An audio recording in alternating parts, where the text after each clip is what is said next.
కడప జిల్లా బద్వేల్ పట్టణం national Mazdoor union కార్యాలయం నందు శుక్రవారం ఉదయం 11 గంటలకు స్వతంత్ర సమరయోధుల రాంప్రసాద్ బిస్మిల్ అష్ఫాక్ కుల్లా ఖాన్ల 98వ వర్ధంతికి ఆవాజ్ కమిటీ మరియు ప్రజా సంఘాల ఆధ్వర్యంలో నివాళులర్పించడం జరిగింది.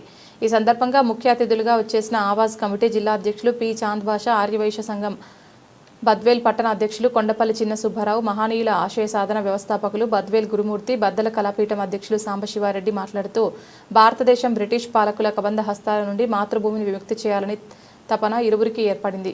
ఇరువురు చదువుని మధ్యలోనే స్వస్తి పలికి బ్రిటిష్ పాలన నుండి విముక్తి కలిగించాలని హిందుస్థాన్ పబ్లికేషన్ అనే సంస్థలో చేరి జాతీయోద్యమ చరిత్రలో ఉత్తేజపూరితమైనారు.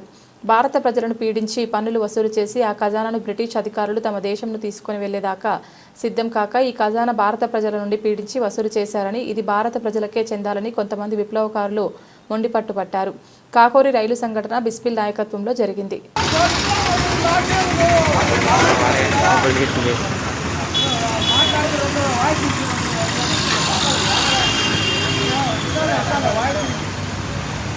మీరు ఏమని చేయొచ్చు.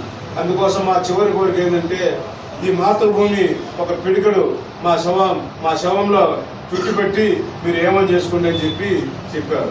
చూడండి, అంత త్యాగం చేశారు.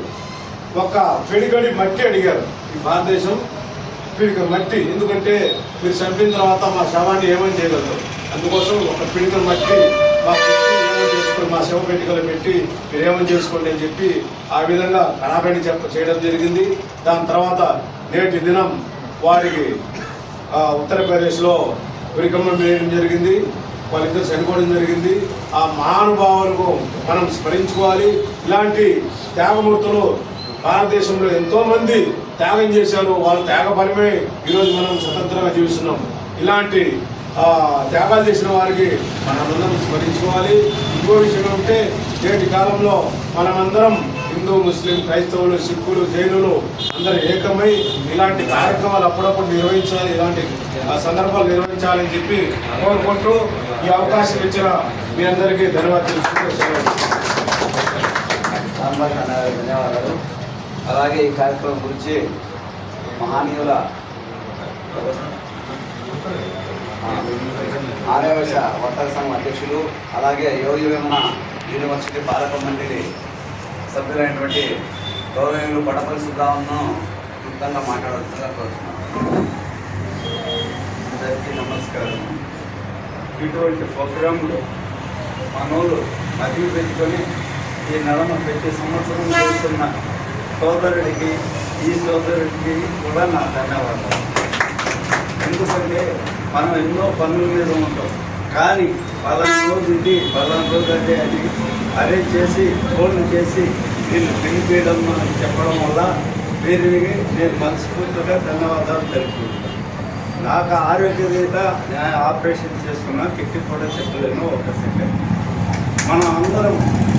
మనమందరం ఆ మహానుభావులు ఇద్దరిని మీకు అందరికీ పేర్లు తెచ్చి ఇదంతా ఎత్తిపెట్టారు. వారికి ఈరోజు ధన్యవాదాలు తెలుపుకుంటూ 2 నిమిషాలు మౌనం కూడా మనం చేయాలి. ఎందుకంటే వారికి ఈరోజు ఉరి తీసిబడింది కాబట్టి అందరూ లేచి ఫస్ట్ 2 నిమిషాలు మౌనంగా నిలబడాలని కోరుతున్నాను.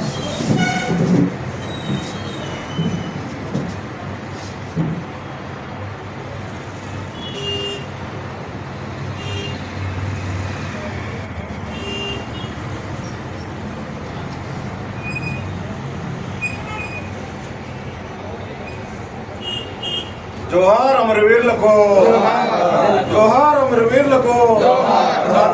సాధిద్దాం అమరవీరుల ఆశయాలను.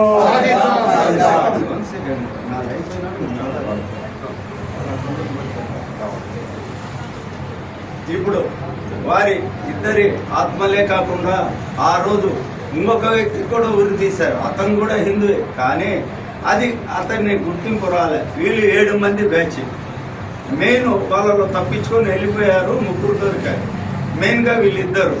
కాబట్టి ఆ రోజు దొరికిన వాళ్ళలో వీళ్ళిద్దరికి కూడా క్షమాభిక్ష పెడతాము, మీరు మాకు లొంగిపోయి ఆ డబ్బులు ఖజానా ఇవ్వండి అంటే మేము బ్రిటిష్ వాళ్ళను ఎల్లగొట్టేంత వరకు పంపము.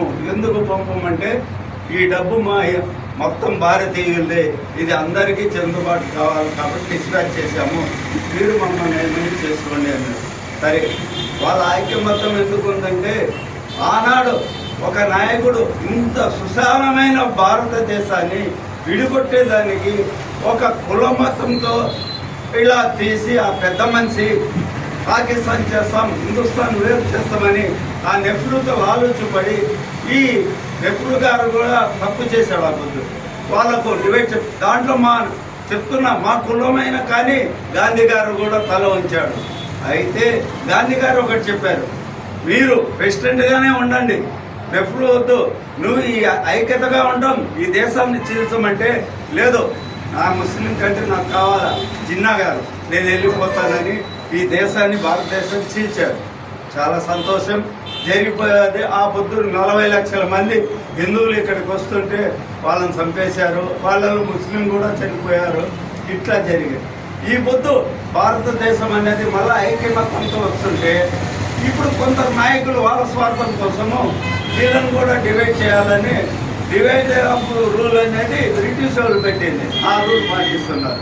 కాబట్టి నేను కోరేది ఒకటి, నాకు తెలిసినందుకు చిన్న వయసు, నాకు 70 వస్తుంది, మనమందరం కూడా మనం కోస్తే ఏరే రక్తం రాదు, హిందువులకు వస్తాయి, ముస్లింలకు కోస్తే ఏరే రాదు, క్రిస్టియన్కి వస్తాయి, అందరిది కూడా బ్లడ్ ఒకటి. కాబట్టి పుట్టినప్పుడు లేని కులాలు ఇప్పుడు వస్తున్నాయి, మనం పుట్టినప్పుడు ఎవరు ఈ కులం అనరు. కాబట్టి మనమంతా ఐకమత్యంతో కలిసి మనకు చేతనైంది మన పుట్టిన దేశానికి మన పుట్టిన గ్రామానికి కూడా డెవలప్ చేసుకుంటూ 10 మందికి ఉపయోగపడుతుంది. జై భారత్.